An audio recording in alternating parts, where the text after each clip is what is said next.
Bem-vindos a mais um episódio de E aí, professor? Oi, Martin. Oi, Walter. Eu vou bem, e você? Eu estou melhorando devagarinho. Quando a gente não tem mais 20 anos de idade, demora um pouco para se recuperar. É verdade. Mas nós sempre tiramos a nossa força de Deus, não é? Você se refere a incrementos de 20 anos? Sim. Bem, eu já tô no segundo incremento. Eu passei por uma experiência como a de Jó, mas eu vou melhorar. Bem, o que importa é o final da história de Jó, não é? Com certeza. Vamos começar com uma oração. Querido Pai, obrigado por nos dar a oportunidade de conversarmos novamente. Por favor, ilumine nossas mentes com o Teu Espírito Santo. Dá-nos a Tua força em nome de Jesus. Amém. Amém? Martin, nós fomos impressionados a falar sobre adoração e música, sobre o que se fazer diante de tudo isso que o mundo nos impõe com relação a estilos musicais e estilos de adoração. O que é apropriado, o que não é. São perguntas difíceis e elas criam muita controvérsia. Isso é verdade. Tem muita gente preocupada com relação aos estilos musicais. Você saiu da cultura rave. Você trouxe essa música para a igreja? Bem, no início a gente tentou, mas não quando eu me tornei adventista. Mas no início, quando eu comecei a entrar no cristianismo, nós tentamos produzir música rave cristã. E você acha que isso é apropriado? Não. Aliás, quando o DJ está lá na frente, aquilo não é uma forma de adoração? Bem, se você considerar que muita gente diz que música é uma forma de Sim, religião, é verdade. eu também acho que é, então. Então é uma religião. Você disse, o DJ fica lá na frente, ou mesmo qualquer artista que na verdade é ovacionado, ele fica lá na frente, recebendo toda aquela atenção, todo mundo levantando as mãos, balançando as mãos pro ar, pulando, gritando, chorando. Todo mundo tá focado E aí nele. trazem isso para a igreja. Pois é. Isso não seria adorar a mesma deidade que adorava na cultura rave? Infelizmente é assim que funciona. Muito bem. Então esta é uma pergunta complicada. As pessoas têm estilos musicais preferidos e elas acham que podem simplesmente transformá-los e trazê-los para a igreja. Esse é o problema, sabe? Muitos dizem, mas você pode usar essa música para atrair as pessoas. Mas se eu decido voltar para a música rave, para alcançar as pessoas de lá, será que ia funcionar? Eu duvido, Martin. Eu duvido. Você tem que sair desse sistema, deixá-lo para trás. E você tem que reaprender o que significa servir um Deus santo e exaltado.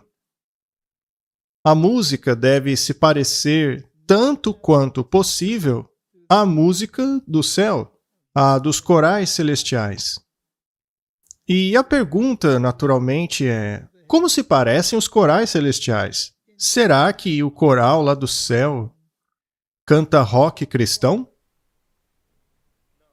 Não depois dos estudos que eu fiz. Hoje eu sei do que se trata Deus. Independentemente do gênero que você está acostumado ou que gosta, existem certas mudanças que devem ocorrer. Deve haver uma reprogramação.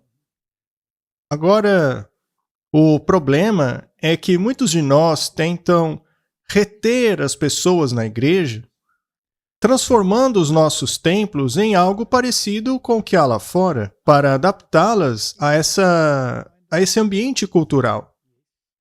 Mas se analisarmos os resultados disso, vemos que essas igrejas se tornaram igrejas dominicais. Exatamente. Por exemplo, você deve se lembrar daquele One Project. O Projeto 1, eu acho que ainda funciona. muitas igrejas que aderiram a esse projeto foram embora. Elas saíram, porque o estilo te leva de volta para sua cultura original, que, segundo eles, não é tão restritiva assim, é mais solta. Então, como funciona essa questão de mudança? Eu sou uma geração mais velha que a sua, não é? Eu cresci na época dos Beatles e Rolling Stones. E, aliás, alguns desses tiozões aí ainda estão cantando. Pois E é. não mudaram o teor de sua música. Mas é interessante que você tenha mencionado isso, porque, na verdade, de acordo com a imagem aí de fora, uma se opõe à Sim. outra. Os Beatles são os mais legalzinhos, conservadores, e os Rolling Stones eram os garotos E maus. também são escancaradamente satânicos. Veja aquela música, Simpatia pelo Demônio, etc. O que eu quero dizer é que, na verdade, os Beatles não são melhores. Não, eles se diziam mais populares que Jesus. E olha para as coisas que eles implementaram, como, por exemplo, o misticismo oriental. Sim. Agora, eu nunca fui muito fã dessas coisas. Quando eu era um jovem, eu gostava mais de um tipo de música quase psicodélico, como o Moody Blues. Eles eram pessoas instruídas, mas havia algo na música deles, na vibração do som deles, que era quase traiçoeira. Veja, o que é interessante é que cada gênero de música tem uma própria droga que acompanha ele. Sim. E aí, mais tarde, eu migrei para mais música country, que seria uma música sertaneja. Algumas delas eram bem melodiosas, como Roger Whittaker e aqueles cantores. Mas a pergunta é, por que você gosta disso? Será que são apropriadas para a igreja? Pergunta difícil. Como é a música do céu? Olha, você pode ter um vislumbre, se for a sua Bíblia, e ver os tipos de instrumentos criados para a adoração de Deus. Quais instrumentos eram aceitáveis e quais não eram? Na primeira tentativa de Davi de trazer a arca de volta, ele cometeu alguns erros que foram muito custosos. Ele então fez as correções e trouxe cantores treinados. E esses cantores não foram poucos. Havia vozes masculinas, femininas, e era tudo feito com muita harmonia. A harmonia é uma coisa muito importante na música. Ela toca ao nível intelectual. Você tem a melodia, o ritmo e a harmonia. E deve haver uma certa mescla entre esses elementos para que sejam apropriados a um Deus santo. Deus quer que sejamos santos. Então, vamos dar uma olhada nesse assunto. O episódio de hoje se chama Está Bem com a Minha Alma, que é o nome de um hino do nosso hinário americano. Vamos dar uma olhada, então, nesse assunto. Há uma carta de 1850 no Espírito de Profecia que diz assim: vi que precisamos sempre crescer e manter a ascendência acima dos poderes das trevas. Eu vi que cantar para a glória de Deus muitas vezes expulsava o inimigo, e gritar o faria recuar e nos daria a vitória. O que seria esse gritar? Seria fazer uma barulheira? Ou seria um grito santo, uma música com um crescendo? Com certeza, isso. Eu não acho que seja aqueles gritos que costumam dar na música rock. A Bíblia fala frequentemente sobre gritar. Em outras palavras, é cantar com toda a sua capacidade. É isso que quer dizer. Muito bem. Quando você grita, você não ergue a voz? Sim. Então, quando você canta, chamando isso de gritar, não é erguer a voz? Mas não fazer um som gutural, mas sim harmonioso e melodioso, não é? Muito bem. Cantar pode expulsar o inimigo. Ou seja, quanto mais encrencado você estiver, mas você deve cantar com gosto. É basicamente isso que quer dizer. Não é balbuciar. Vi que havia pouca glorificação de Deus em Israel e muito pouca simplicidade infantil. Esses 2 pontos são muito importantes. Sim, nós já falamos sobre esse tema. Temos que glorificar a Deus, ou seja, não pode ser centrado no próprio eu, tampouco centrado no mundo, mas centrado em Deus. E você tem a questão da simplicidade infantil. Ou seja, baseado nos princípios básicos que agradam o ouvido. Não é? Sim. Perguntei ao anjo por que não havia mais poder em Israel. Ele disse: vocês abandonam muito rápido as promessas de Deus. Insistam com suas petições diante do trono e apeguem-se com fé. Se o canto é uma forma de oração, se cantar é uma forma de adoração, ela não contém petições? E seria essa música um mantra repetitivo ou uma petição? Uma petição. Assim que se passa a ser um mantra repetitivo, aí acaba perdendo a influência. E, segundo a própria Bíblia, nesse caso, somos como os pagãos. Creiam que receberão as coisas que pedem, e vocês as terão. Se uma canção é uma oração, então também é um pedido.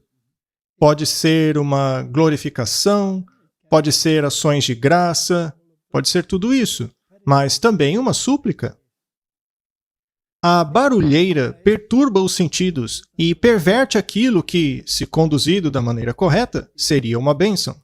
Portanto, o gritar santificado, ou seja, quando cantamos com gosto, pode ser confundido com a barulheira? Não. Não. Não deveria. Então, gritar de forma que você acabe ficando rouco por causa da maneira ríspida como usa sua voz, isso não é apropriado. Os poderes de agentes satânicos se mesclam à barulheira para que haja um carnaval, e isso é chamado de obra do Espírito Santo. Nós não vemos isso em grande escala nas culturas rave, em concertos de rock Agora você tem um problema. e nas igrejas. Exatamente. O problema é que, porque você está tão acostumado com essas músicas seculares, uma vez que você vai para a igreja, é muito fácil querer trazer o que está de fora para dentro. E então aquilo não acaba te chocando Não, mais. porque você se acostuma. Portanto, essa é a dificuldade da coisa. Nós temos que mudar. Temos que entrar em harmonia com o que Deus quer. No fim das contas, o que o mundo faz não é te dessensibilizar 100%. em relação aos nobres princípios da oração. Quando você tem esse tipo de cultura, quando você está nessa vibe, será que você está mesmo orando a Deus ou apenas satisfazendo sua vontade? Um sentimento. Um sentimento? Aquilo que aconteceu no passado também vai acontecer no futuro. Satanás usará a música como uma armadilha pela maneira como ela será utilizada. Não podemos dar espaço a exercícios estranhos que roubam as nossas mentes das impressões do Santo Espírito. A obra de Deus é sempre caracterizada pela calma e dignidade. Ou seja, pular, gritar, gesticular, isso seria calma e dignidade? Não. Não. Mas aí você tem um problema. O que dizer a respeito da dança que era feita para o Senhor? Mas isso sempre ocorria num cenário de guerra, quando o povo saía para enfrentar um exército? Temos que analisar o contexto, não é? Correto? E quando voltavam para o templo, ali era adoração e a dança não era incluída. Temos aqui mais uma citação de Martinho Lutero. Ele tinha coisas interessantes a dizer. Ele era muito envolvido com música. Ele escreveu hinos maravilhosos. Não vejo valor em doidos que desprezam a música, porque ela é um dom de Deus. A música expulsa o diabo e torna as pessoas alegres. Elas esquecem a ira, a imoralidade, a arrogância e coisas do tipo. Depois da teologia, eu dou à música o lugar mais exaltado e honrado. Será então que a música expulsa demônios? Sim. Tá, mas e se a música for igual à da cultura rave ou dos shows de rock? Nesse caso, os demônios não se sentem confortáveis? Sim. Infelizmente, mas é assim. Muito bem. Mais uma citação de Lutero. A coisa que mais irrita o diabo é ensinarmos, pregarmos, cantarmos e falarmos de Jesus. Não está em harmonia com o que lemos no Espírito de Profecia? Com certeza. É por isso que eu gosto muito quando, com vozes claras, seria essa uma voz alta? Essa é uma alta voz, mas não choca os sentidos. Exatamente. Continuando, quando com claras vozes nós cantamos na igreja Et homos factus est verbum caro factum est. O diabo simplesmente não pode resistir a essas palavras e ele foge, porque ele sente o que está contido nelas. Oh, quão bom seria se encontrássemos alegria nessas palavras, como o diabo fica aterrorizado por elas. E qual é o significado daquelas palavras? O que significa et homos factus est verbum caro factum est? Significa ele tornou-se homem, a palavra tornou-se carne. Portanto, é uma letra cristocêntrica. Quando algo é cristocêntrico e não autocêntrico, o diabo não aguenta. Ele não aguenta. Porque Cristo e o diabo são inimigos um do outro. Aonde Cristo for adorado, Satanás simplesmente não pode estar. Ele acaba fugindo. Ele foge. Portanto, é muito importante discernirmos um ato de adoração que não é genérico. É verdade. A adoração é muito específica. Ok? Mas o mundo condena as palavras e obras de Deus, porque estas são entregues de uma maneira clara e simples. Mas a pessoa temente a Deus não é ofendida por elas, pois as consideram como um tesouro celestial e eterno e compreendem a riqueza que há nelas, uma preciosidade e glória que faz com que os anjos se deleitem nelas. Os anjos estão envolvidos quando cantamos? Com certeza. Quando cantamos a respeito de Jesus? Sim. Quando cantamos sobre salvação? Sim. Quando honramos o Criador? Quando honramos como legislador? Quando obedecemos? Será que os anjos gostam? Claro. Eles obedecem? Com certeza. E isso me faz lembrar do nascimento de Jesus. Os anjos cantaram para os pastores. Sim, e o que eles cantaram? Glória a Deus nas alturas, não é mesmo? Porque é exatamente o que diz ali. Exato. Deus tornou-se carne, a palavra tornou-se carne. Até mesmo quando você vai para Jó, que você mencionou, os anjos estavam cantando. Estavam cantando? A Bíblia diz que até mesmo o próprio Deus canta. Sim, e o próprio Jesus também canta. Ele regozijará cantando. Esse é um assunto muito fascinante. Deve ser uma coisa maravilhosa quando o próprio Deus canta, não? Sem dúvida, eu mal posso esperar para ver. Eu também não. Este aqui é o hino It Is Well With My Soul, que em português é Sou Feliz com Jesus. Veja só a história por trás desse hino. O que fazia as pessoas escreverem hinos como esse? Será que eram experiências bobinhas e superficiais? Ou eram experiências profundas e marcantes da pessoa? A questão é que, especialmente com a nova geração, e eu me incluo nela também, quando você não está acostumado a hinos, por causa desse outro tipo de música, no começo você acaba pensando que... Esses hinos velhos precisam mudar. É, coisa do tipo. Mas veja, que o espírito de profecia mencionou agora há pouco, é que você tem que olhar para todo o contexto da música. Aí você vai entender o que aquilo significa. Quando é feito da maneira certa. Exatamente. Não são apenas as letras, mas toda a estrutura tem que estar correta. Não basta pegar letras e colocar em um contexto secular? Não.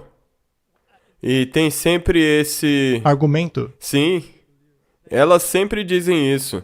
Não, eu não tô ouvindo a música de verdade, é que a letra é bonita. Bem, mas aí você se pergunta, se você está olhando para uma foto bem feia, uma foto perversa, por exemplo, mas você coloca Uma legenda. uma legenda bíblica, isso não vai tornar aquela imagem boa. E é por isso que quando você tem a estrutura certa, e aí sim você põe uma letra boa, a música ganha todo um significado. A letra americana desse hino diz assim: quando a paz, como um rio, visitar o meu caminho, quando tristezas como ondas do mar rolarem, seja qual for o meu destino, tu me ensinaste a dizer: tudo está tudo bem com a minha alma. Naturalmente, essa pessoa está profundamente triste, mas a paz dela é como um rio. E o refrão da música diz: está tudo bem com a minha alma, está tudo bem com a minha alma. Meu pecado, e ó, que pensamento glorioso, meu pecado, não em parte, mas todo, está pregado na cruz, e eu não o carrego mais. Louvado seja o Senhor, ó minha alma. Existe doutrina nessa letra? Sim, muita doutrina. Muito bem. Então, as circunstâncias envolvendo esse hino não são fáceis. A tristeza na alma do autor do hino. Ele está olhando para o mar, para as ondas que rolam, e elas o lembram de algo que o entristece. Mas então, e aí vem a parte da doutrina, ele se lembra que o pecado dele, não parcialmente, mas todo ele, foi pregado na cruz, e por isso ele louva o Senhor Deus. Há uma mensagem Sim, aí? salvação. E Senhor, apresse o dia em que a minha fé será vista. Hoje nós vivemos pela fé e aguardamos aquele dia no qual a veremos. É como você mencionou num outro episódio, quando nós chegarmos ao céu, não vai existir fé. Não haverá mais fé, porque estaremos vivendo a realidade. As nuvens serão enroladas como um pergaminho. A trombeta ressoará e o Senhor descerá. Mesmo assim, está tudo bem com a minha alma. Essa letra é consoladora? Sim, apesar da tristeza desse mundo, quando nós olhamos para essa promessa, a nossa alma fica bem.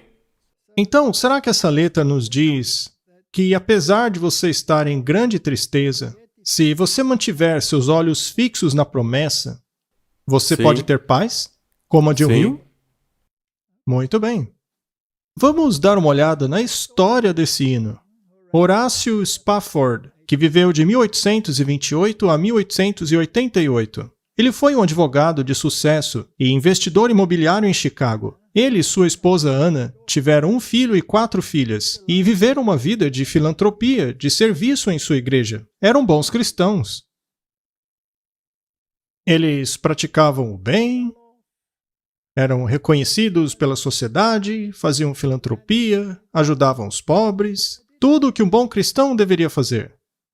Até que em 1871, eles perderam seu filho de 4 anos para uma doença chamada escarlatina. Poucos meses depois, um grande incêndio de Chicago destruiu a maior parte de suas propriedades. Parece-se até com a história de Jó. Quando chegou o ano de 1873, a tragédia chegou novamente. A família havia planejado visitar a Europa, mas Horácio ficou por causa dos negócios. E durante a viagem, o navio no qual estava Ana e suas 4 filhas bateu em outro navio e afundou rapidamente. Apenas Ana sobreviveu. Ela então enviou um telegrama apressado e assustador a Horácio dizendo: "Apenas eu sobrevivi." Você pode imaginar a tristeza dos Spaffords ao receberem as notícias? Deve ter sido paralisante. Mas em sua viagem para encontrar-se com Ana, conforme seu navio aproximava-se do local de afogamento de suas filhas, ele foi inspirado a escrever as letras deste hino, It is well with my soul, sou feliz com Jesus. Ao contrário da maioria das músicas de lamento, ela foca menos naquilo que foi perdido e mais na esperança encontrada. Sem dúvida, os Spaffords ficaram abalados pela perda de suas filhas. Mas seu coração tornou para a fé em Deus em meio à perda e à obra de Jesus para resgatar os pecadores. O hino não diminui a dor da tragédia. Ainda assim, proclama que Deus está presente nela e é maior que a tragédia. Este hino não é cheio de significado? Claro. Na verdade, esse é o plano da salvação do qual fala a Bíblia. Se você está numa situação difícil, não é o tipo de hino que você quer cantar? Sim. Até mesmo quando estiver tudo bem, nós deveríamos cantar esse hino. Exatamente. Vamos ler Mateus capítulo 8, verso 23. E entrando ele no barco, seus discípulos o seguiram. E eis que no mar se levantou uma tempestade tão grande que o barco era coberto pelas ondas. Ele, porém, estava dormindo. Seria Jesus um senhor ausente? Puxa vida. Sim, é o que pensam. E seus discípulos, aproximando-se, o despertaram, dizendo: Senhor, salva-nos, porque perecemos. No outro evangelho diz: Você não se importa? E ele lhes disse: Por que temeis, homens de pouca fé? Então, levantando-se, repreendeu os ventos e o mar, e seguiu-se uma grande bonança. Paz como um rio. É isso aí. Aquela tempestade violenta. Primeira tempestade, depois a reação. E qual foi ela? Buscar Jesus. Então, Martin, quando nós adoramos em meio às tempestades da vida. E qual é a solução? Jesus. Buscar Jesus, não é? Muito bem. E aqueles homens se maravilharam, dizendo: Que homem é este que até os ventos e o mar lhe obedecem? Mais uma vez eles estavam olhando para o físico e perderam a mensagem espiritual. Como nós ganhamos experiência espiritual? Pela calamidade.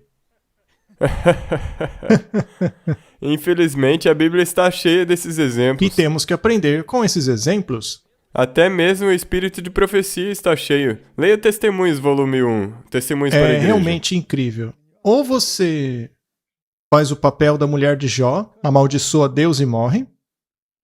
Ou você diz, ainda que ele me mate, nele confiarei.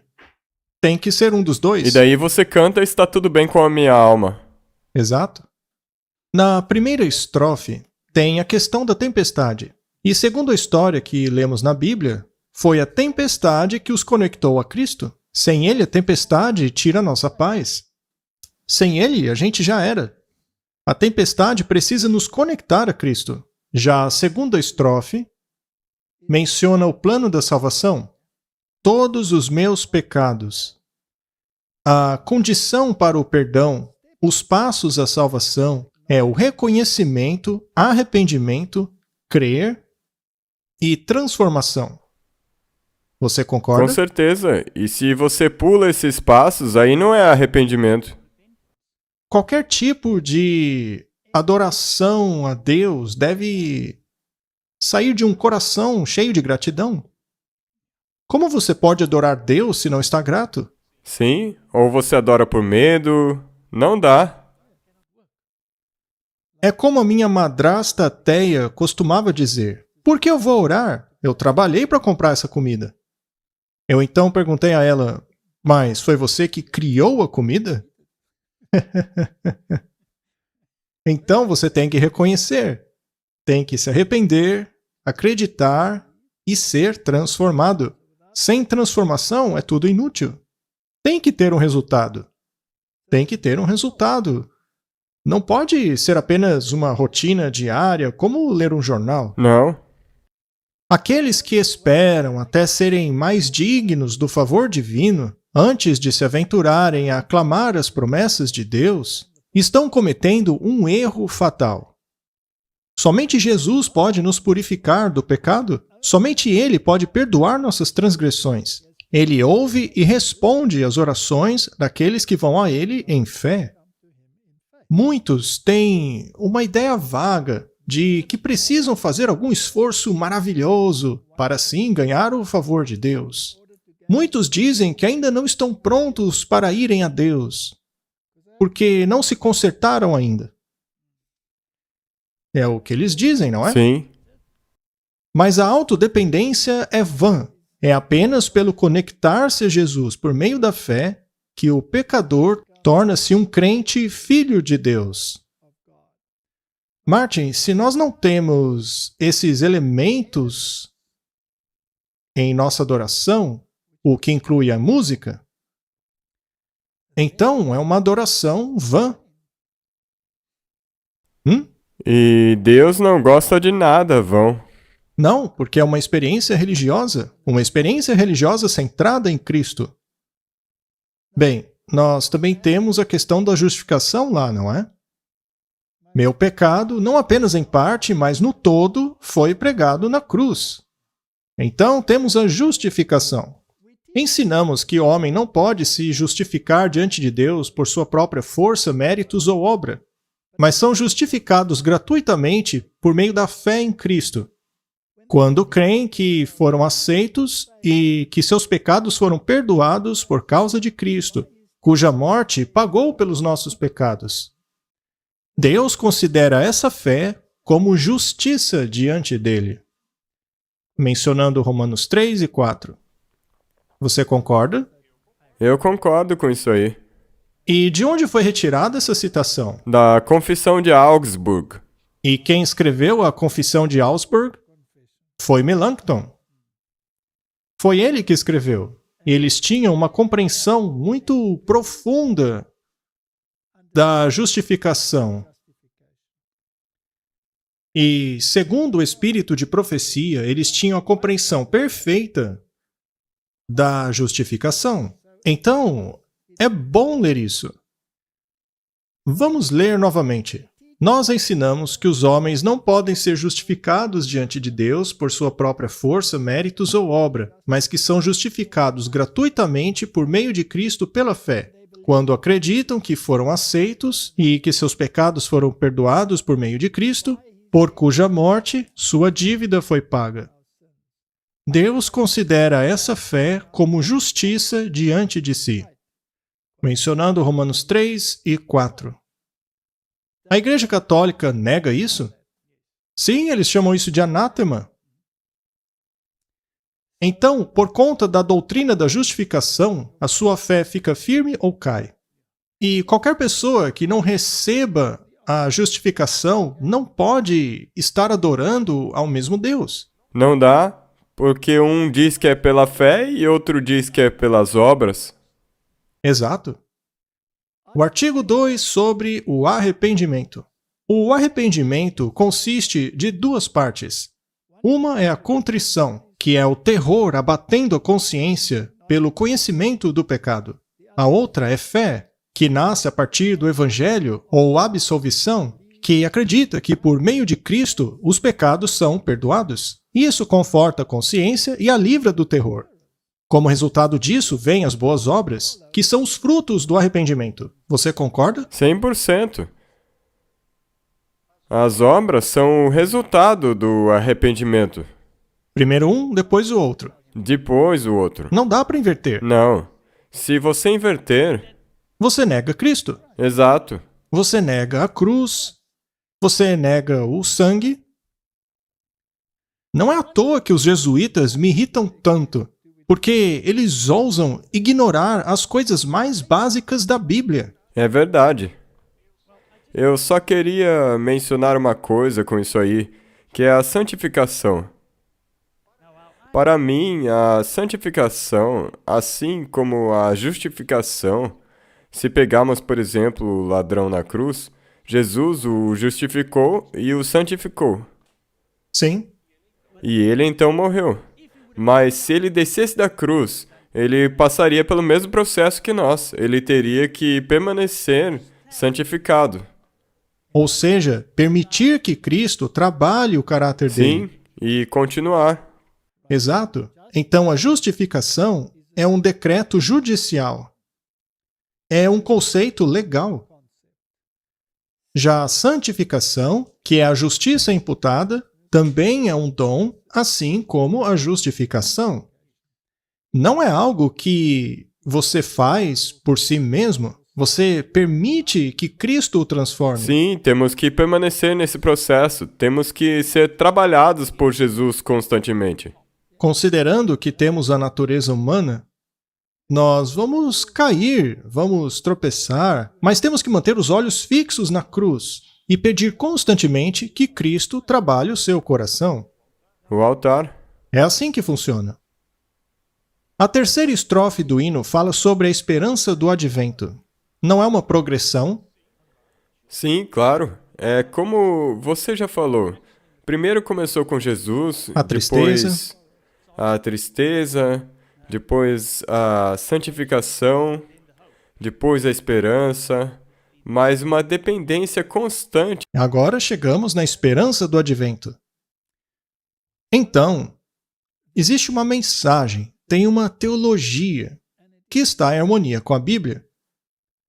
Estes são os elementos. Não estamos falando de um hino específico dizendo, olha gente, agora só cante esse hino, tá bom? Não, não é isso. Estamos falando de princípios que constituem a música de adoração. Temos aqui um outro hino do hinário americano. A tradução é Quando eu contemplo a cruz maravilhosa. Vamos analisar sua letra. Quando eu contemplo a cruz maravilhosa, em que o príncipe da glória morreu, minha mais rica conquista eu considero como perda e derramo desprezo sobre todo o meu orgulho. Veja a teologia dessa estrofe, Martin. Não é profunda? Sim, O que é que ela faz com a glória do homem? Joga na terra, não é? O espírito de profecia diz que a justificação joga a glória do homem na terra. E temos isso aqui. Nossa glória é jogada no pó. Derramo desprezo sobre todo o meu orgulho. Que Deus me proíba de me orgulhar, a não ser pela morte de Cristo, o meu Deus. Todas as coisas vãs que mais me encantam, eu as sacrifico através do seu sangue. Isso não revela um desejo de abandonar as coisas do mundo? tudo. Tudo, sem nos apegarmos a nada. Muito bem. Martin, você pode cantar isso somente por cantar. Lá, lá, lá, lá, lá. Mas você pode cantar participando da mensagem. Isso não muda algo em você? Com certeza, e isso nós gostaríamos de implorar com que as pessoas fizessem. Isso aconteceu comigo e com a minha esposa, uma vez que começamos a cantar e realmente a internalizar essa doutrina dos hinos que cantamos. Paulo diz, quando eu faço essas coisas, eu as faço pelo Espírito, com o coração, mas também com a mente. As duas coisas estão conectadas. Não podemos desconectá-las, porque daí os sentimentos começam a ganhar. Aqui, porém, somos mantidos dentro da estrutura. Veja, de sua cabeça, suas mãos e pés, tristeza e amor fluem misturados. Que poético, não? Será que já houve um amor e uma tristeza assim? Uma coroa tão rica compostas de espinhos? Profundo, não? Martin, se perdemos essa profundidade, se passarmos a cantar apenas coisas extremamente simples, que nos façam cantar só no automático, que não fazem a mente pensar. É verdade. E esse é o problema. Porque a gente quer simplesmente sentar lá, aproveitar e nem pensar. Se você não pensa no que canta, você está numa sessão de relaxamento, como se fosse uma musiquinha de acampamento. Eu não estou dizendo que isso seja errado, mas no que se refere à adoração verdadeira, E com relação à verdadeira adoração, você não quer ter coisas profundas para cantar a respeito? sim, eu penso dessa maneira. Se todo o reino da natureza fosse meu, esta seria uma oferta muito pequena. O amor tão surpreendente e divino exige a minha alma, minha vida, tudo o que tenho. Você está disposto a cantar assim? Sim, eu quero. Essa é uma decisão tremenda. É sim, uma vez que se decide, não há volta. Muito bem. Esse hino é baseado em Gálatas 6,14. Deus proíba que eu me orgulhe, a não ser pela cruz de nosso Senhor Jesus Cristo. O prolífico Charles Wesley escreveu mais de 6.000 hinos, e é dito que ele trocaria todos os seus hinos por apenas este, e derramar desprezo sobre todo o meu orgulho. É interessante, não? É isso que deveríamos sentir. No que se baseia o hino? Doutrina? Sim, acabar com seu orgulho. Exato. Vamos dar uma olhada no História dos Hinos, especialmente o Quando Contemplei a Maravilhosa Cruz, por Isaac Watts. Quando contemplo a maravilhosa cruz, em que morreu o príncipe da glória, minha maior riqueza é senão perda, e derramo desprezo sobre todo o meu orgulho. Um dos maiores escritores de hino de todos os tempos compôs esse belo hino, Quando Contemplei a Maravilhosa Cruz. Isaac Watts nasceu na Inglaterra, sendo o primeiro filho de uma família da tradição dissidente. Seu conhecimento em grego, latim e hebraico poderia ter dado a ele a oportunidade de tornar-se um sacerdote anglicano. Ainda assim, ele escolheu pastorear uma congregação dissidente. Ou seja, os rebeldes, não é? E é interessante que Wesley disse que ele abandonaria todos os hinos que escreveu em troca desse daí. Na época do nascimento de Watts, as igrejas da Inglaterra cantavam apenas canções métricas. Mas em torno do período de sua morte, ele plantou a semente de uma hinodia muito mais complexa. Seus 600 hinos, reunidos em 7 coleções, fizeram a transição de uma salmologia métrica rígida para uma hinodia teologicamente mais livre. Lembre-se que o contexto deles era a Idade Média, onde a música era praticamente um mantra indutor de sentimentos. Especialmente na Igreja Católica, que durante o tempo todo foi de um jeito bem específico. Correto? E agora Deus está levantando a reforma. E ele passa a ensiná-los algo. Ele quer algo diferente na música. Se o próprio Deus os ensinou assim, Martin, não deveríamos valorizar isso? Claro, mas não usam o mesmo argumento hoje? Dizendo que a nossa música tem que se adequar aos tempos? Sim, mas temos que considerar os princípios. Os hinos de Watts incluem uma teologia complexa, ideal para o formato congregacional de canto. Os hinos refletiam o tema do sermão. Ele insistia que as canções da igreja deveriam ser totalmente evangélicas e não apenas suplementos dos salmos. Ele defendia que os hinos deveriam ser livremente compostos e não seguir à risca o texto da Escritura. Os hinos deveriam dar uma expressão direta dos pensamentos e sentimentos dos cantores, e não meramente relembrar eventos de um passado distante.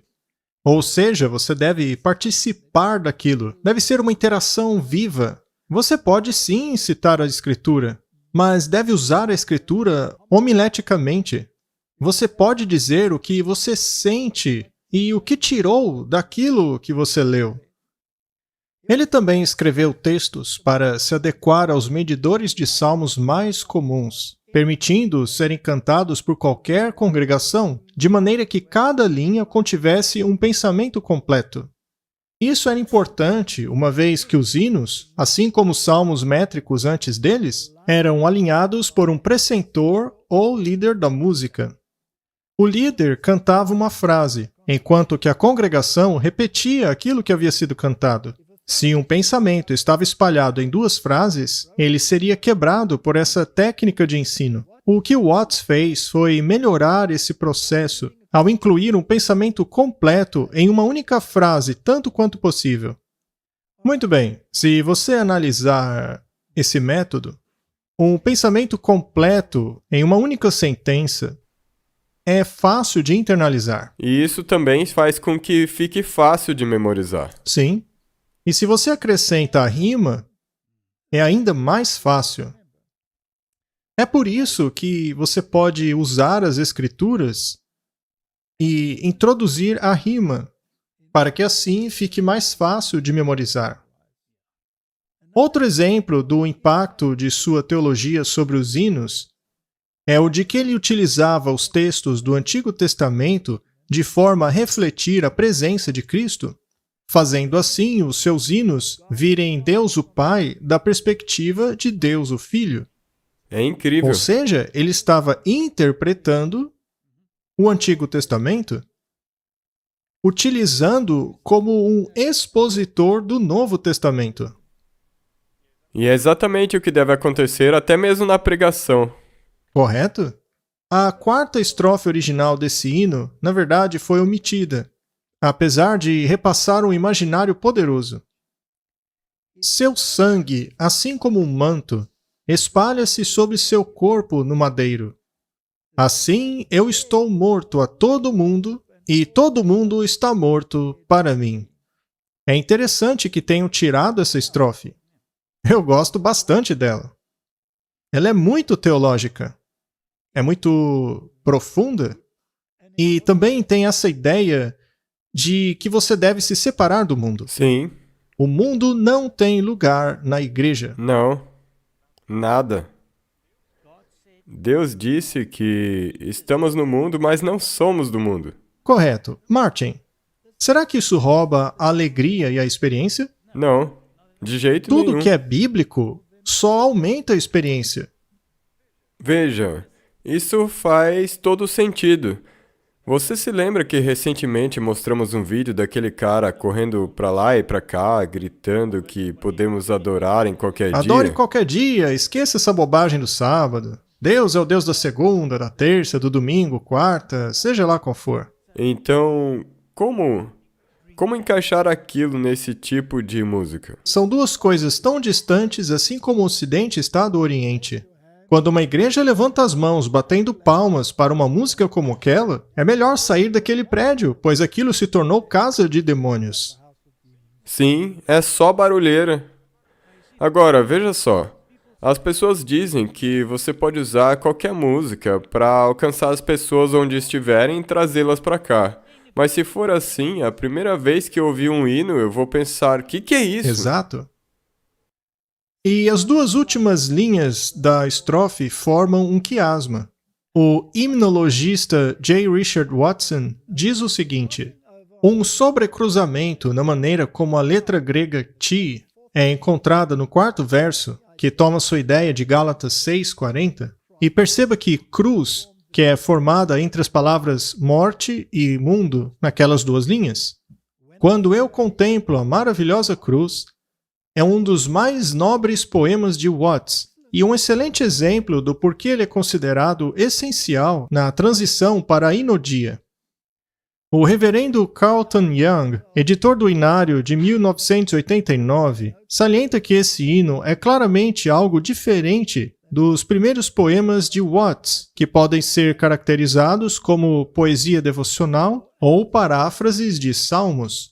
Vários hinólogos dizem que este hino, o primeiro publicado em Hinos e Canções Espirituais em 1707, é um exemplo excelente de muitas das suas melhores técnicas, assim como a sua habilidade de escrever linhas iniciais que já capturam a atenção da pessoa, mantendo o tema e levando a um clímax. Escrever um hino, Martin, é um processo complexo. Sim. Pois tem toda uma construção que você mencionou. Não é apenas escrever uma letra. E tem emoção? Tem sentimento? Sim, Tem doutrina? sim. Doutrina, sem É dúvida. cristocêntrica? Sim, Fala sobre a salvação? sim, Sobre questões da salvação? sim. E a estrutura dele tem um ritmo, tem a melodia, tem a harmonia. Está tudo lá.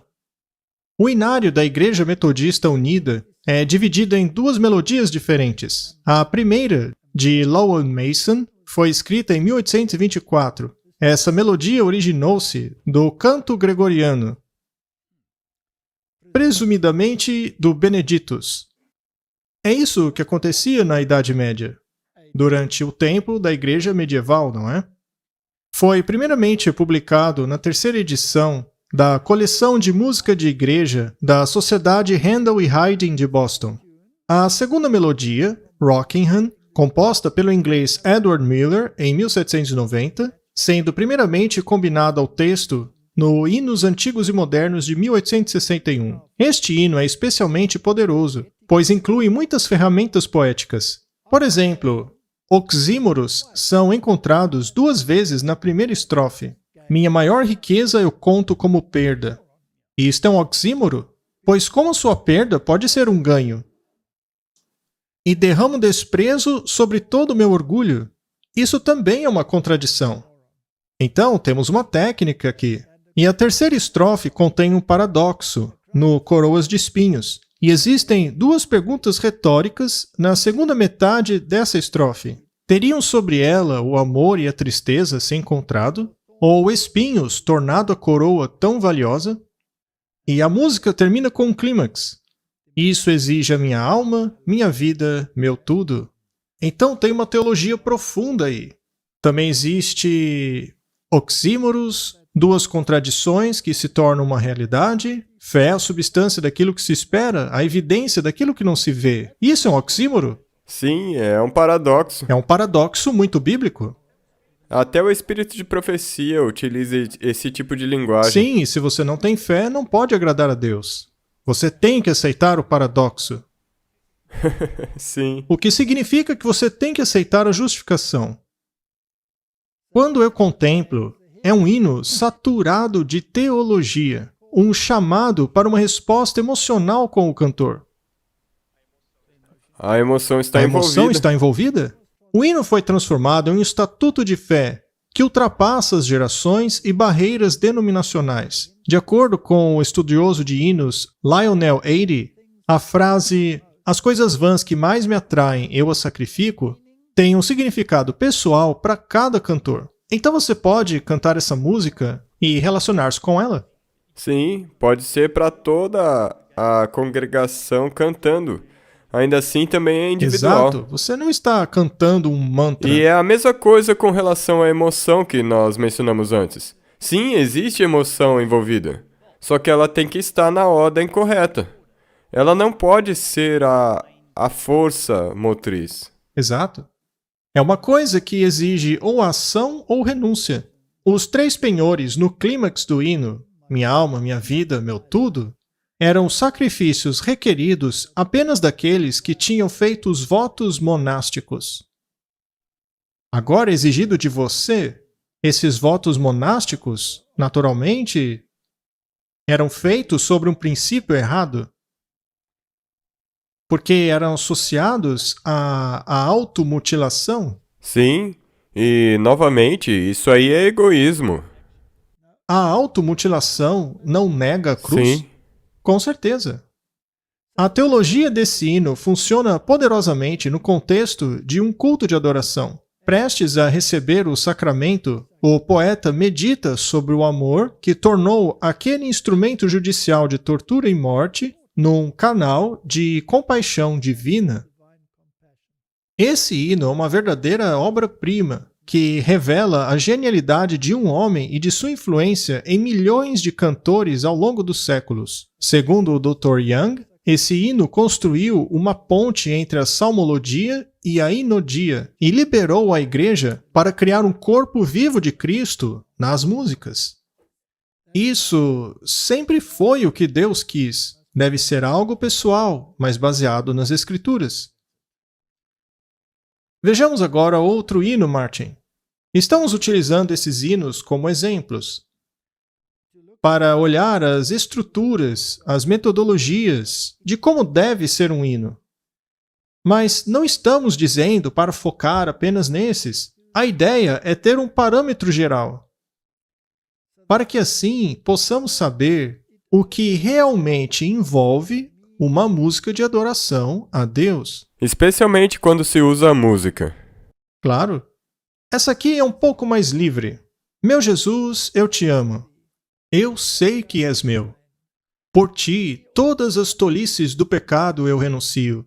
Meu gracioso Redentor, meu Salvador és tu. Se alguma vez te amei, meu Jesus, é agora. Essa é uma canção feliz? Há muita gratidão nela. É uma resposta ao que foi feito na cruz. Deveríamos ter isso em nossos hinos? Sim. Deve haver uma expressão de gratidão. Exato. Eu te amo porque tu me amaste primeiro e compraste meu perdão no madeiro do Calvário. Eu te amo por usares os espinhos na tua testa. Se alguma vez te amei, meu Jesus, é agora. Existe teologia aí? Lindo demais. Eu te amarei na vida, te amarei na morte, e te louvarei enquanto me emprestares o fôlego. E direi, quando o orvalho da morte repousar frio em minha testa, se alguma vez te amei, meu Jesus, é agora. Por quanto tempo esse processo do amor continua? Até o fim? Por toda a vida até o fim. Mas se você perde essa gratidão aí, se você perde de vista a cruz, Aí você você perde a sua perde. experiência cristã. Sim. Será que esse hino foi feito para lembrar-nos de nossa experiência cristã? Sim, e para te levantar quando você está caído, para ajudá-lo a sair da sarjeta quando você não aguenta mais. E uma vez que você sai, você fica radiante e grato. Muito bem, e qual é o final de tudo? Nas mansões da glória e do deleite sem fim, eu sempre te adorarei no céu tão brilhante. Cantarei com a coroa cintilante em minha testa. Se alguma vez te amei, meu Jesus, é agora. Seja lá o que acontecer nessa vida, essa é a promessa. Mas as pessoas querem a experiência agora. Você se lembra daquela prostituta no episódio do Senhor ausente? Ela disse que o Senhor tinha levado a recompensa com ele. Ele tinha levado o saco de dinheiro? Ora, por que ele fez isso? Então, venha, meu jovem. Eu vou te dar tudo o que você precisa. Agora, Agora. Qual é a história desse hino e por que o seu autor o escreveu? Foi escrito por William R. Featherstone. Meu Jesus, eu te amo, eu sei que és meu. Por ti, todas as tolices do pecado eu renuncio. Meu gracioso Redentor, meu Salvador és tu. Se alguma vez te amei, meu Jesus, é agora. O texto desse belo hino, especialmente dos evangélicos do norte, foi provavelmente escrito na conversão de seu autor, William Ralph Featherstone, quando ele ainda era um adolescente. Ele era um adolescente?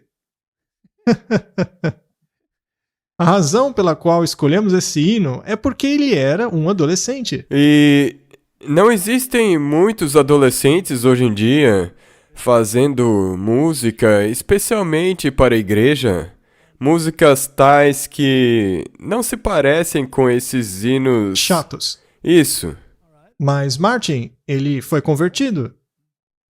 Será que ele entendeu o que é a conversão? Sim. Então ele teve que ter estudado as escrituras, pois o hino se baseia nelas?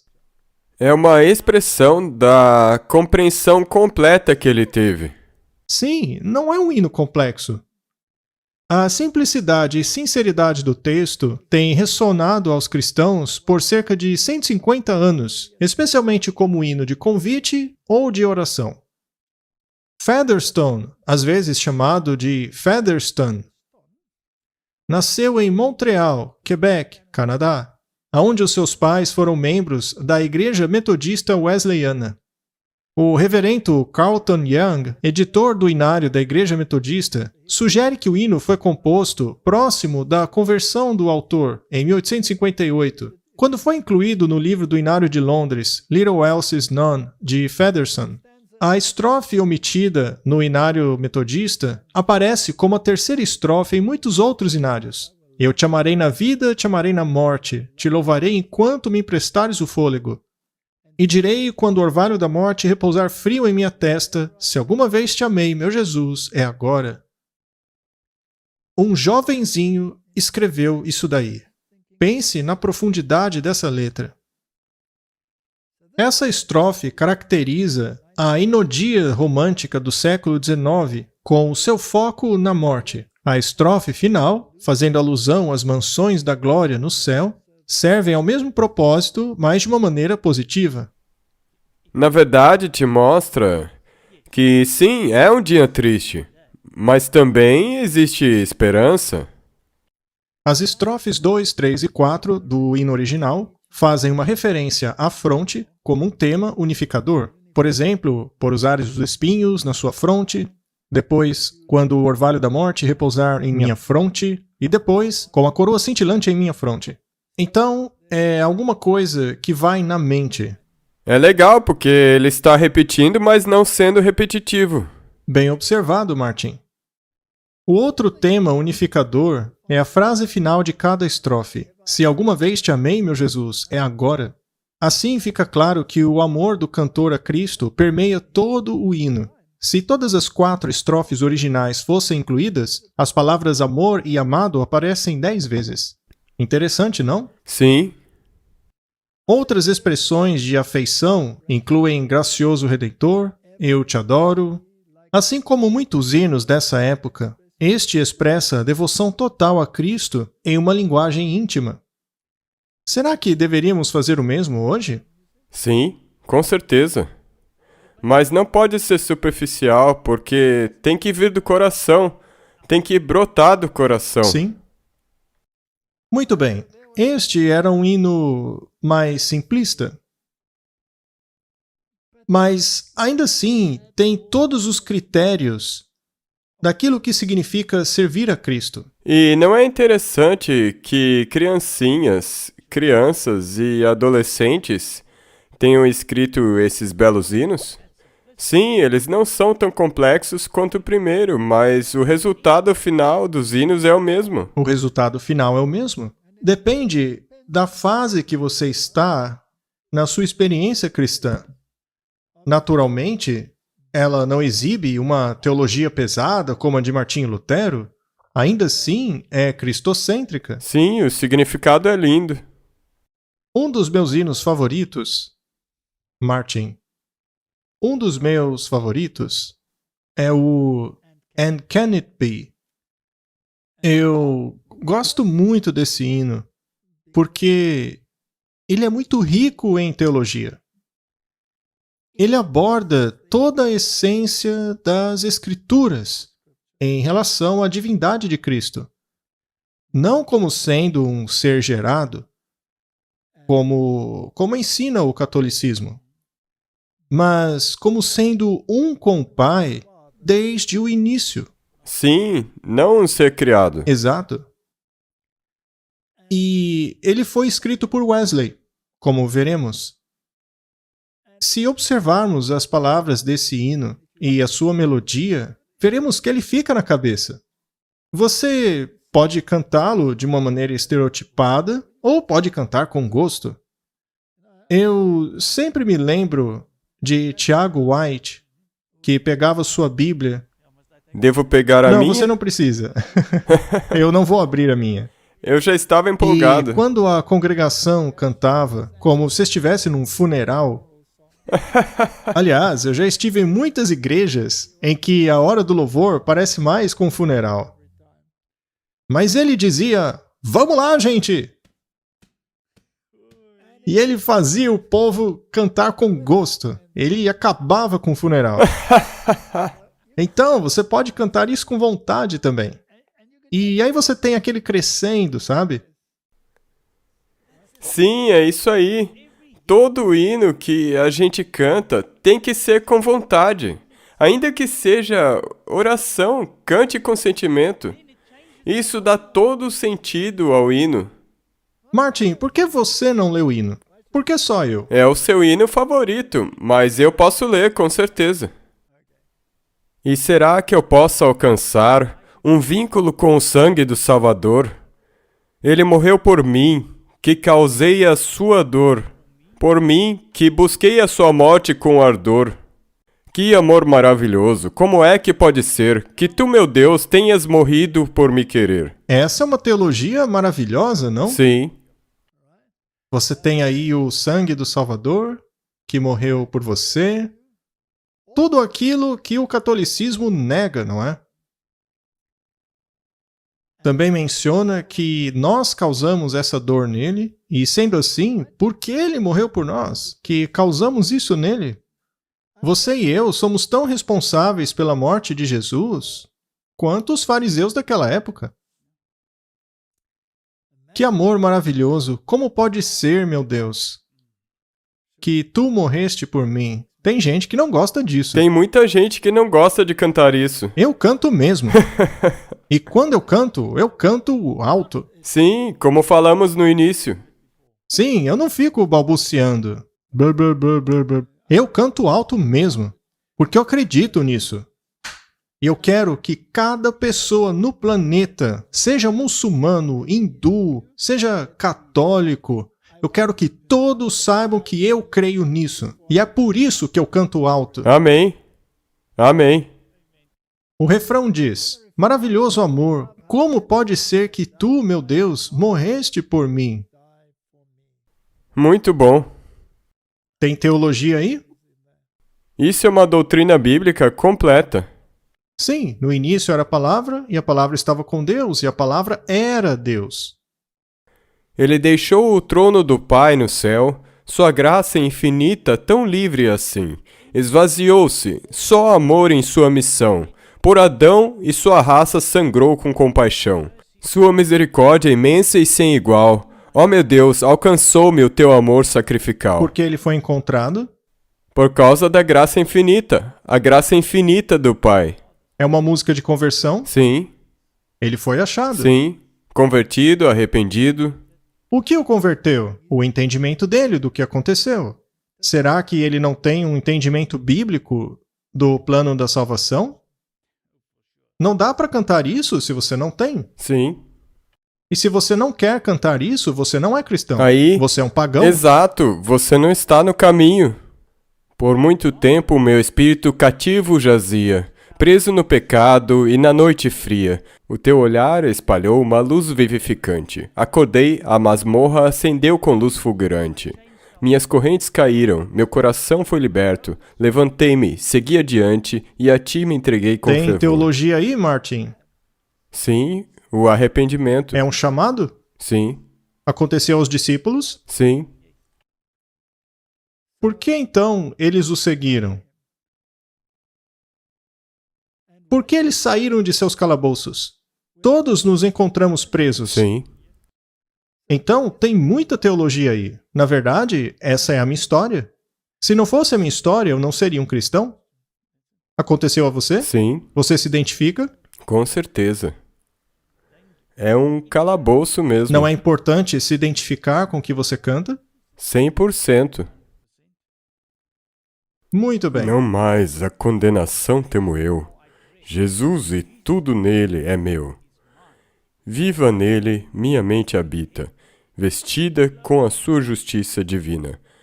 Com ousadia me aproximo do trono eterno e reivindico a coroa por Cristo, meu Salvador paterno. Existe confiança aí? Sim, Tem teologia?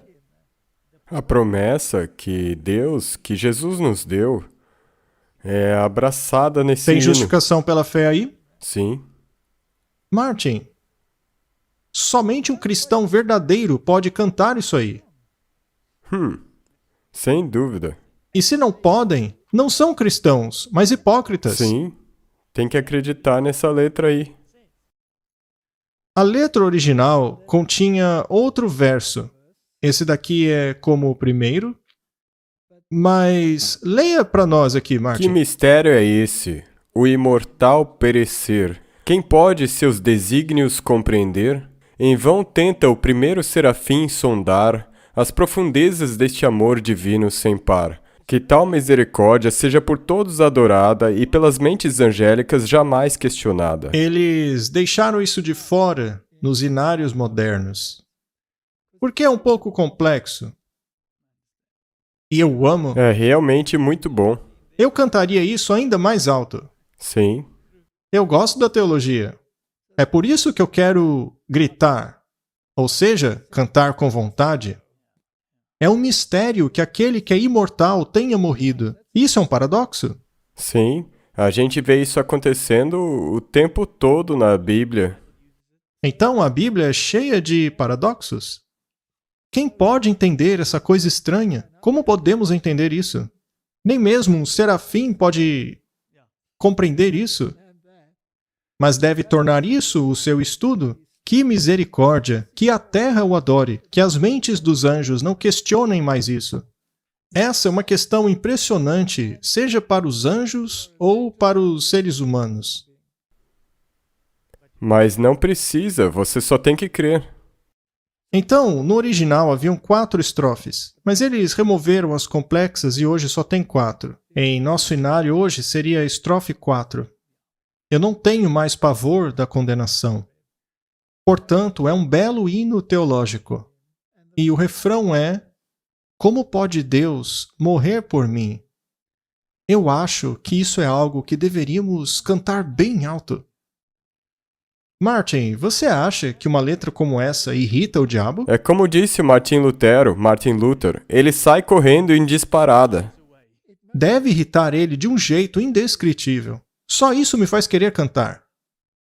Eu concordo 100% com você. Qual é a história desse hino? Nós não vamos lê-lo novamente. Vamos para a história. O hino And Can It Be That I Should Gain é talvez um dos mais felizes hinos escritos por Charles Wesley. No dia de Pentecoste, 3 dias antes de seu irmão John ter experimentado seu coração estranhamente aquecido, John estava convalescendo na casa de John Bray, um mecânico pobre, quando ouviu uma voz dizendo: "Em nome de Jesus de Nazaré, levanta e creia, e serás curado de todas as suas enfermidades." A voz era parecida com a irmã de Mr. Bray, que sentiu-se compelida a dizer essas palavras em um sonho. Histórias interessantes? Então, esses hinos não apareceram do nada em um dia. O que eu vou escrever hoje? Não. Não foi assim. Havia uma questão emocional envolvida. E normalmente eles provavelmente estudaram algo que... Sim. E, aliás, como se faz um sermão? Se aquilo é um peso para você, se você pensa, puxa vida, tenho que escrever mais um sermão, talvez você precise tirar férias. Sim, se você está nessa situação e você é um evangelista e prega a palavra e você está... Então, tire umas férias. Sim, e se você continua a ler a sua Bíblia e o espírito de profecia, você vai ter sermões infinitos para pregar. O escritor de hinos anglicano Timothy Dudley diz que aconteceu o seguinte: Charles saiu da cama e abriu sua Bíblia no livro de Salmos. Ele colocou uma nova canção em minha boca, de louvor ao nosso Deus, seguido pelo primeiro verso de Isaías 40. Conforte, conforte o meu povo, diz o seu Deus. Ele então escreveu assim em suas anotações: eu me achei em paz com Deus e me alegrei na esperança do amor de Cristo. A declaração da irmã do Sr. Bray acendeu dentro de Charles uma convicção como que ele nunca sentira antes. Comovido e convicto pelo Espírito, Charles lutou com essas palavras até que descansou em sua fé, sabendo que é pela fé que somos salvos. É sempre esse tema, Martin. Surgiu a partir da justificação pela fé. Correto? Logo após essa experiência de conversão, ele escreveu 2 hinos em celebração ao amor maravilhoso que ele havia conhecido: And Can It Be That I Should Gain? E Where Shall My Wandering Soul Begin? Que se encontram no inário da Metodista Unida. Há um certo debate com relação a qual hino foi escrito primeiro, mas a maioria dos estudiosos acredita que este segundo foi escrito primeiro por Charles após a sua experiência de conversão. Ainda assim, ele está na cronologia de Wesley e permanece sendo como um de seus hinos mais notáveis, expressando, como nenhum outro, a alegria arrebatadora de receber a salvação. As pessoas podem procurar na internet e ver que indivíduos e até mesmo corais cantam esses hinos. Eles podem ouvir ao patos e a energia que sai desses hinos e internalizar as palavras e constatar se isso te exalta ou se parece com um mantra. Sim. O texto do hino é bastante direto. Wesley começa com a exclamação: "Como pode ser que eu ganhe o interesse do sangue do meu Salvador?" Essas palavras são seguidas por uma pergunta retórica: "Ele morreu por mim, que causei a sua dor?" Isso é típico do estilo poético de Charles. O imaginário que ele usa para cada estrofe é comovente, especialmente no caso da quarta estrofe, uma referência à milagrosa libertação da prisão de Pedro e Paulo, como descrito em Atos capítulos 12 e 16. A primeira estrofe expressa maravilhamento ao ato redentivo de Deus e sua oferta de graça gratuita a todos, apesar de termos causado essa dor a ele. Esse maravilhamento é mais à frente enfatizado pela frase repetida "por mim" nas linhas 3 e 4. A segunda estrofe continua com esse sentido de maravilhamento, com a primeira frase "esse mistério que o imortal morre".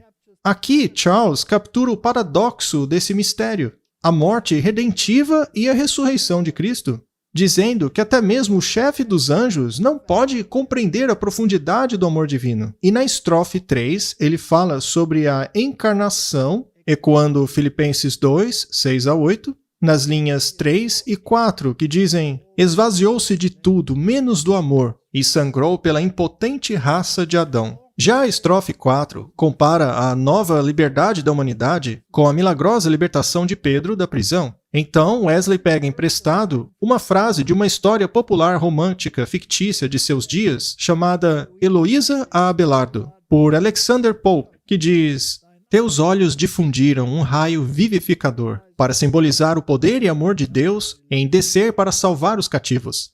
Na estrofe número 5, Wesley fala a respeito da justificação que hoje temos em Cristo e de nossa futura glorificação na vida por vir. Na primeira linha, que diz: "Não tenho mais pavor da condenação", é uma alusão a Romanos 8:1, que diz: "Portanto, agora não há condenação para aqueles que estão em Cristo Jesus."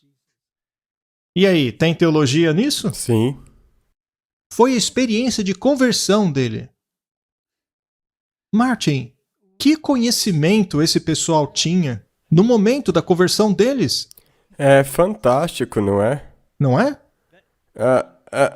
Toda essa teologia já estava ali. Ele simplesmente se converteu.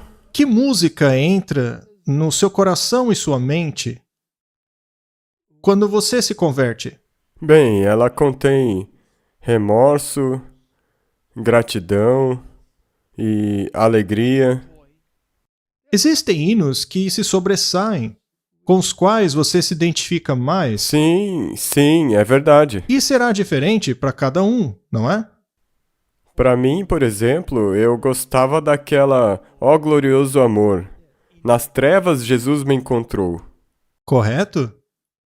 Martin, quando eu era um ateu e descobri que o que Cristo fez por mim, um hino com o qual me identificava era o "Como é doce crer em Jesus, aceitar a tua palavra", que aliás eu nunca tinha feito antes. E esse hino teve um impacto muito grande em mim. É por isso que eu utilizei muito naquela série Ataque Total. Muitos dizem que aquela série não é cristocêntrica, ou pelo menos não cristocêntrica o suficiente, porque ela foca muito naqueles assuntos do que está de errado no mundo, etc. Ora, por que eu escolheria esse hino se ela não fosse cristocêntrica? Quando o lixo finalmente vai embora, o que resta é Cristo. Exato. E se você... Isso é para te mostrar todos esses enganos que te afastam de Cristo. Então é cristocêntrica, porque tudo isso, como você disse, é para tirar a cortina de fumaça e te levar onde ele está. Exatamente. Como é doce crer em Jesus. Então, Martin, existem certos hinos que tocam na gente, mas eles precisam ter essa profundidade teológica neles. O hino apareceu primeiro no Inário de John Wesley, de 1739. Hinos e Poemas Sacros. Desde a sua primeira publicação, ele foi incluído nos hinos metodistas, assim como nos hinos de muitas outras denominações protestantes. É como se os metodistas levaram a questão do hino a um patamar superior. Ele escreveu 6.000 hinos. E o adventismo tem muitas raízes no metodismo. Porque o metodismo, pela primeira vez, salientava a santificação. Não podemos ficar apenas na justificação, porque sem santificação ninguém verá a Deus. Ou seja, se não permitirmos que Cristo nos transforme E ficar firme. nós não teremos a vida eterna. Precisamos ser transformados. Muito bem. Como exceção da omissão por parte de John da quinta estrofe original, o hino permanece como na sua forma original. A estrofe retirada fala da certeza pessoal da salvação. Talvez Wesley a tirou por causa de seu caráter extremamente pessoal e contribuição relativamente pequena ao tema geral e estrutura do hino. Seu caráter pessoal pode ser mais apropriado em alguns cenários evangélicos, tem pouca relevância na comunidade de adoração em geral. Bem, se é o caso ou não, tudo bem, mas eu gosto da quinta estrofe. Martin, por acaso você acha que, de maneira geral, os nossos hinos acabaram perdendo a importância? Sabe onde eu vejo isso? Quando eu entro numa igreja e vejo todo mundo cantando. As pessoas, na verdade, não estão gostando daquilo. Mas se você for a uma igreja que cante os mesmos hinos, mas com alegria e gratidão, é outra coisa. Totalmente diferente. Tudo depende do estado de mente e do coração. E hinos não são chatos. O problema é que as pessoas tornam o hino chato. Você está corretíssimo. Vamos terminar com uma citação do Espírito de Profecia. A arte da melodia sagrada foi diligentemente cultivada na escola dos profetas. Nenhuma valsa frívola era ouvida, nenhuma música irreverente que pudesse tirar a atenção do homem de Deus, mas salmos sagrados e solenes de exaltação ao Criador, exaltação ao seu nome e menção de suas maravilhosas obras. A música era feita para servir um sagrado propósito, para exaltar os pensamentos àquilo que é puro, nobre e elevado, para despertar a alma à devoção e gratidão a Deus. Martin, essa é a questão. Devemos voltar para essa forma de adoração. Devemos estudar por que estamos cantando o que estamos cantando. O que significa o que estamos cantando? Como isso aplica-se a nós pessoalmente? Quando fizermos isso, não vamos mais murmurar. E o que acontece quando você entra numa igreja e antes do sermão e tudo mais, é cantado um hino de adoração e todo mundo canta com gosto? O culto inteiro acaba seguindo aquele ânimo inicial. Correto? A música é parte da adoração de Deus nas cortes celestiais. E devemos nos esforçar em nossas canções de louvor, nos aproximarmos tanto quanto possível da harmonia dos corais celestes. O treinamento apropriado da voz é importante na educação e não deve ser negligenciado. Cantar como parte do culto religioso é tanto um ato de adoração como é a oração. O coração deve sentir o espírito da canção para dar a ela correta expressão. Martin, essa é a base do significado da música de adoração. Se redescobrirmos isso, que diferença vai fazer? Bem, nos últimos 7 anos, toda essa questão de música realmente transformou a minha vida. E eu tenho que dizer que Uma vez que você permite que Deus mude aquilo que você entende por correto para aquilo que Ele pensa ser música sacra, então o mundo inteiro novo se abre. Correto? Que Deus nos dê sabedoria, conforme contemplamos essas coisas. Essas são apenas algumas ideias daquilo que constitui a verdadeira adoração de um Deus santo, de um Deus que morreu por nós. Que Deus nos dê sabedoria, certo? Vamos orar. Querido Pai, queremos servi-lo, não apenas em doutrina, mas também com a música. Queremos ser parte daquele coral celestial. Queremos cantar com alegria, com gratidão, com entendimento do plano da salvação, de forma que as pessoas possam saber aquilo que acreditamos e por que acreditamos. Dá-nos uma nova experiência, que o verdadeiro Espírito Santo nos reavive para aquilo que perdemos. É minha oração em nome do Senhor Jesus. Amém. Amém.